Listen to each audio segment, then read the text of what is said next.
महाराणा प्रताप की अमर गाथा। सन 1576 ईस्वी की बात है। भारत की धरती पर मुगल साम्राज्य का सूर्य तेजी से चमक रहा था। अकबर का नाम हर कोने में गूंज रहा था, परंतु एक नाम था जो झुकने को तैयार नहीं था, महाराणा प्रताप। राजस्थान की अरावली की पहाड़ियों में बसे छोटे से राज्य मेवाड़ के राजा महाराणा प्रताप स्वतंत्रता के प्रतीक बन चुके थे।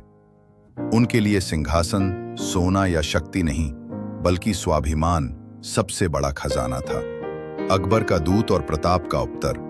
अकबर ने कई बार अपने दूत भेजे। वो कहते, प्रताप झुको, अकबर तुम्हें अपनी सेनाओं का सेनापति बना देगा, तुम्हें राज भी मिलेगा और सम्मान भी। पर महाराणा प्रताप हर बार वही उत्तर देते, मैं भीख में मिली आजादी नहीं चाहता, मैं अपने बल पर जीती हुई धरती चाहता हूं। उनके इन शब्दों में राजपूती शान थी, मेवाड़ की मिट्टी की खुशबू थी और एक स्वतंत्र भारत का सपना था। हल्दी घाटी का रण। 18 जून 1576। हल्दी की तरह पीली मिट्टी वाली घाटी, हल्दी घाटी, उस दिन रक्त से लाल हो गई। एक ओर मुगल बादशाह अकबर की सेना, दूसरी ओर महाराणा प्रताप के वीर।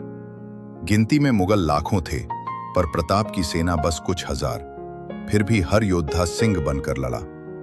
महाराणा प्रताप अपने प्रिय घोड़े चितकौड़े चितक पर सवार थे। प्रताप की तलवार बिजली की तरह चलती थी। उनका हर वार दुश्मन की रूह हिला देता था।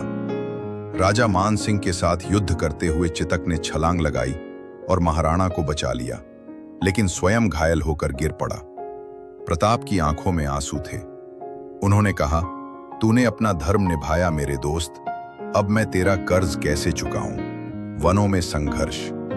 युद्ध के बाद महाराणा प्रताप पहाड़ों और जंगलों में निकल गए। न कोई राजमहल, न भोजन। पत्नी और बच्चों को भूख से तड़पते देखा, फिर भी झुके नहीं।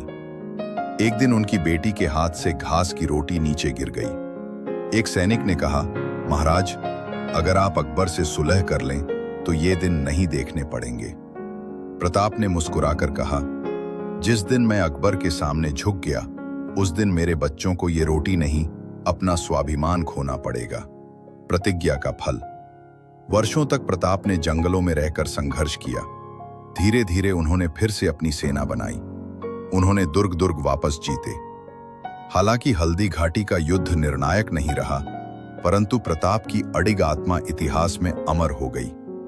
उन्होंने दिखा दिया, हार वो नहीं जो मैदान में होती है, हार वो है जो मन में होती है। अंतिम क्षण।